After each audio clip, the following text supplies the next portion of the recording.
This month, we talk about the massive security breaches that have been happening, a major fire for a cloud provider in multiple data centers, AWS is sending extra love to the public sector this month, and many other cloud announcements we'll cover here in the next 10 minutes or less.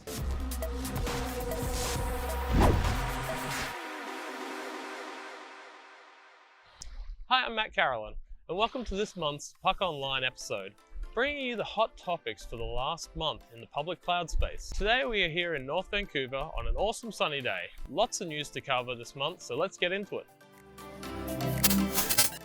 In general news, the BVP Nasdaq Emerging Cloud Index, which is an index designed to track the performance of companies providing cloud software, like SaaS, reported that the value had hit $2.2 trillion, which is double that before the pandemic. Flexera also released their year's State of the Cloud, which noted that 1 in 3 enterprises spend more than $12 million a year on public cloud. And in 2019, we reported that the cloud spend was equal to that of data center hardware and software spend. In Synergy Research's latest report on 2020, they found that cloud services revenue now dwarfs that of the enterprise data center spend. And OVHcloud has declared a major incident at one of its data centers in France, with the company confirming a fire and telling customers to activate their disaster recovery plans. From the updates on Twitter and various other posts, the official reports tell us that the firefighters were immediately on scene but were unable to contain the fire. All 4 data centers they have in the region have been impacted, and it sounds like they were all side by side, with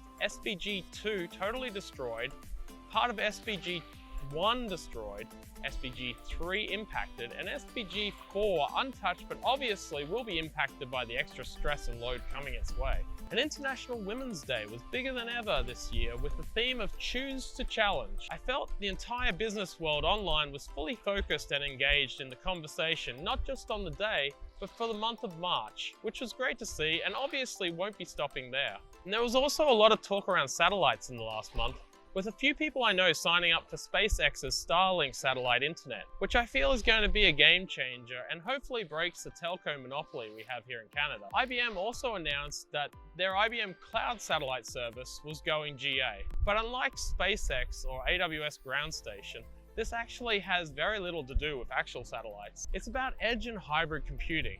And as a comparison, you can think of competing services from competitors like AWS Outpost, Azure Arc, or AWS Anthos, which addresses the same space. And we're also starting to see the fallout and conversation around the massive Solarwinds and Microsoft Exchange attacks that have happened over the last few months. Michael Dell came out and said the things that led to a lot of these attacks are human-induced, that can occur in public cloud, can occur in private cloud, and it can occur anywhere, which is true, but funny to hear it from the other side of the coin after years of hearing traditional data centers falsely saying that public cloud is not secure. If you haven't heard about these hacks, let me give you the 60-second rundown. So Solarwinds is a major US IT firm who were the subject of a cyber attack which went undetected for months and spread to their clients through software updates of their product. What's worse is that their product offers security and networking, and impacted companies like Microsoft, CrowdStrike, FireEye, as well as the 33,000 other companies who use their product. Back in March of 2020, hackers added malicious code to the system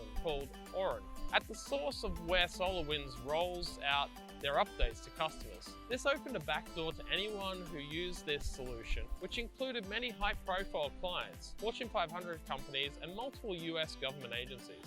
US agencies including part of the Pentagon, the Department of Homeland Security, the State Department, the Department of Energy, the National Nuclear Security Administration, and the Treasury were attacked. The real impact is that we may never know who was impacted by these attacks, and it will be years before networks are secure again. This has led to the acceleration in companies taking a new security posture of assuming they have already been breached instead of reacting to attacks after they are found. Top that off, last month saw everyone scrambling to patch their enterprise exchange systems and force users to change their password, as forced zero-day vulnerabilities in Microsoft Exchange Server were being actively exploited. Now, this wasn't connected in any way to SolarWinds attacks, but it did make for a busy last few months for security specialists.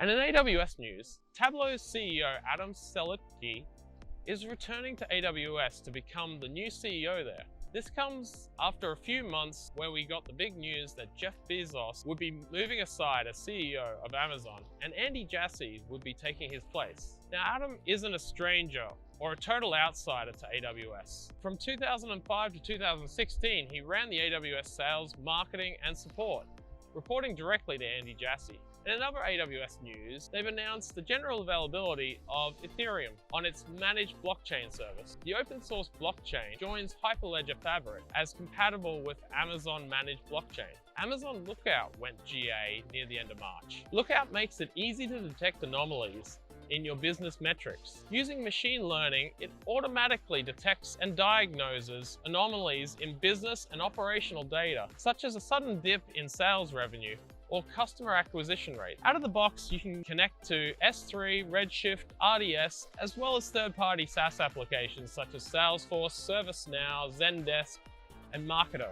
This month, we also see AWS host their annual Global Public Sector Conference, so stay tuned to hear more news and updates on this in a future video that we'll be bringing later this month. If you are interested in attending, it will be held online on April 15th to 16th. It's a free event and you can register using the link below. And in Google GCP news, Google Cloud has continued its climate push by declaring how clean its data center regions are, so customers can understand where to invest. The hyperscaler had made a 24/7 carbon-free commitment back in September last year, promising to run its business on carbon-free energy everywhere by 2030. Google also had a big win this month after years of battling in the courts with Oracle regarding Android's usage of Java APIs. A court ruled that Google had done nothing wrong. So this is a case that had far-reaching implications for the software world if Google had lost, as we would have had to need to rethink how we use APIs. And in Microsoft news, Microsoft Ignite conference had a lot of announcements, which you can check out in our recap video in the link provided. Also, we just finished the annual Microsoft Global MVP conference at the end of March, which saw 4,000 MVPs from around the world, including 200 from Canada, come together to learn at a ninja level about Microsoft products and understand the direction of Microsoft are taking with their solutions and services, as well as talk with key people within Microsoft from the product groups. Now, normally this is held each year in person down in Redmond, but for obvious reasons, the last two have been held online. And in wrap up, make sure you check out publiccloud.ninja for links to all our vodcast, podcasts, and online meetups and events. And click that like and subscribe button so that you get notified each month when we release a new episode. Our next episode will be in 4 weeks' time, as well as a special episode covering the AWS Public Sector event this month. Till then, stay safe and keep challenging yourself.